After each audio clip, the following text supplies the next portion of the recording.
100 বছরে পা দিয়ে এই এতদীর্ঘ ঐতিহ্যবাহী যে কমিউনিস্ট পার্টি, সেই কমিউনিস্ট পার্টিকে এগিয়ে নিয়ে যাওয়ার জন্য প্রত্যেকটা কমরেড তার এক একটা শক্তি, সেই শক্তিকে পুঞ্জীভূত করে আগামী দিনে কমিউনিস্ট পার্টিকে আরো শক্তিশালী করে দেশকে সঠিক পথে নিয়ে যাওয়ার জন্য বাম শক্তিকে ঐক্যবদ্ধ করার কাজ একমাত্র কমিউনিস্টরাই পারে।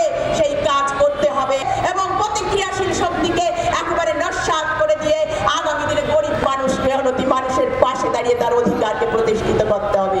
তাই আমি আপনাদেরকে এই কথা বলে শেষ করব, কমিউনিস্ট পার্টি বড় গর্বের পার্টি। কমিউনিস্ট পার্টিকে পড়ুন, কমিউনিস্ট পার্টিকে জানুন, তাকে আজকের বুর্জোয়া শক্তির কালচারের সঙ্গে মিলিয়ে দেবেন।